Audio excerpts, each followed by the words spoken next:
दोस्तों, आशिकी फिल्म से मशहूर हुई अनु अग्रवाल को तो आप जानते ही होंगे, मगर आजकल ये कहां पर है? आखिर क्यों दी गई एक बंदर को उम्र कैद की सजा जानकर चौंक जाएंगे आप? और क्यों इस जगह पर लोग लोहे के पिंजरों में रहते हैं? और क्या हुआ था जब लता मंगेशकर जी को दिया गया था जहर? जानने के लिए बने रहिए वीडियो के अंत तक।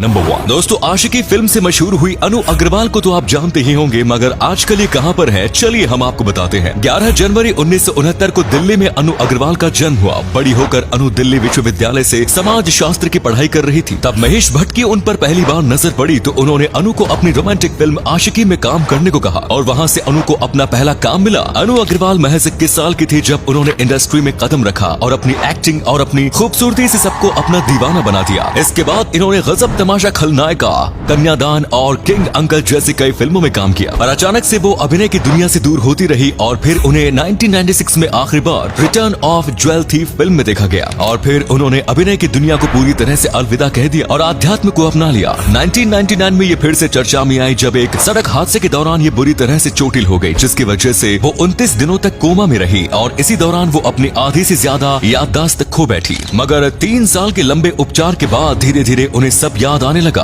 उसके बाद वो सबसे अलग बिहार के मुंगेर जिले में बच्चों को योग सिखाने लगी और फिर कई साल बाद उन्हें फिल्म बेगम जान की स्क्रीनिंग के दौरान देखा गया। आज अनु अग्रवाल 53 साल की हो गई हैं और अभिनय की दुनिया से दूर अपनी जिंदगी बिता रही हैं। नंबर 2, क्या आपको पता है मिर्जापुर के एक बंदर को कानपुर में उम्र कैद की सजा मिली थी? जी हाँ दोस्तों, आपने इंसानों की सजाओं के बारे में तो कई बार सुना होगा, मगर आपको जानकर हैरानी होगी कि एक बंदर को भी उम्र कैद की सजा सुनाई गई है। दरअसल इस बंदर का नाम कलवा है, जिसे एक तांत्रिक ने पाला था और वो इसे पीने के लिए शराब भी देता था। दोस्तों, इस बंदर ने 250 से ज्यादा लोगों को काटा था, जिसमें से एक इंसान की मौत भी हो गई थी। इसके बढ़ते आतंक को देखकर वन विभाग द्वारा इसे पकड़ा गया और 3 साल तक इसकी हरकतें देखने के लिए इसे आइसोलेशन में रखा गया, मगर फिर भी इसकी हरकतों में कुछ सुधार नहीं आया और आखिरकार इसे ताउम्र इसे पिंजरे में ही रखने का फैसला सुनाया गया। नंबर 3, आपने आज तक बहुत से सरफिरे लोगों को देखा होगा और उनके अजीबोगरीब कारनामे भी देखे होंगे और एक ऐसे ही सरफिरे इंसान है फ्रांस के रहने वाले एंथनी लॉफ्रेडो। जी हाँ, फ्रांस के रहने वाले 32 साल के एंथनी लॉफ्रेडो ने खुद को एक एलियन बनाने के लिए अपनी आईबॉल से लेकर पूरे शरीर पर टैटू बनवा लिया। इसने अपने कान, नाक और अपने लिप्स तक कटवा डाले। इन्होंने अपनी जीभ को भी 2 हिस्सों में कटवा लिया, सिर्फ इसलिए कि ये एक एलियन की तरह दिखना चाहते थे। नंबर 4, अभी जिस फोटो को आप अपने स्क्रीन पर देख रहे हैं वो 1933 में खींची गई तस्मानिया टाइगर की है, जो 1950 तक शिकार होने की वजह से लुप्त हो गए। इनका जबड़ा 120 डिग्री तक खुलता था, लेकिन इंसानों की क्रूरता ने इनका नामो निशान धरती से मिटा दिया और अब ये सिर्फ तस्वीरों में नजर आते हैं। इंसानों द्वारा इनके शिकार करे जाने की वजह से ये धीरे धीरे हमारी धरती से कम होते गए और एक समय ऐसा आया कि ये टाइगर हमारी धरती से पूरी तरह विलुप्त हो गए। हालांकि कुछ समय पहले इस टाइगर को देखे जाने का दावा किया था, लेकिन किसी के पास इसका कोई सबूत नहीं है। नंबर 5, दोस्तों, यूं तो दुनिया में कई ऐसी अजीबोगरीब जगह हैं जो अपने आप में किसी न किसी कारण के चलते प्रसिद्ध होती हैं, लेकिन दुनिया में एक ऐसी भी जगह है जहां लोग जानवरों की तरह लोहे के पिंजरों में रहते हैं। जी हाँ दोस्तों, आपने सही सुना, दरअसल इस देश का नाम है हांगकांग। यहाँ लोग लोहे से बने पिंजरे में रहते हैं, जहाँ एक अपार्टमेंट में 100 पिंजरे होते हैं और 100 पिंजरों के लिए महज 2 शौचालय है, जो कि काफी परेशानी की बात है। बताया जाता है कि इस एक पिंजरे की कीमत लगभग 11,000 रुपए है। यहाँ लोग पिंजरे में बिछाने के लिए गद्दे की जगह बांस की चटाई का इस्तेमाल करते हैं। एक ऑर्गेनाइजेशन के मुताबिक हांगकांग में इस समय इस तरह के घरों में करीब 1 लाख लोग रह रहे हैं। दरअसल ये लोग हैं जो महंगे घर खरीदने में सक्षम नहीं है और इसी कारण ये लोग पिंजरों में जानवरों की तरह रहने के लिए मजबूर है। नंबर 6, अपने गानों से करोड़ों दिलों पर राज करने वाली स्वर कोकिला लता मंगेशकर का कुछ दिनों पहले निधन हो गया था। लता मंगेशकर ने अपने करियर में कई यादगार गाने दिए हैं जिन्हें कभी भुलाया नहीं जा सकता, लेकिन बहुत कम ही लोगों को पता है कि एक बार इस स्वर कोकिला को धीमा जहर देकर मारने की कोशिश भी की गई। इस बात का खुलासा एक बार लता मंगेशकर ने खुद किया कि उन्हें जहर दिया गया। एक इंटरव्यू में लता ने ये बात बताई कि उनके सिंगिंग करियर के सबसे सफल दौर में उन्हें धीमा जहर दिया गया। लता को जहर देने की यह घटना साल 1963 में हुई थी। एक अखबार को दिए इंटरव्यू में उन्होंने कहा था कि साल 1963 था जब मैं खुद को बहुत कमजोर महसूस करने लगी और अपने बिस्तर से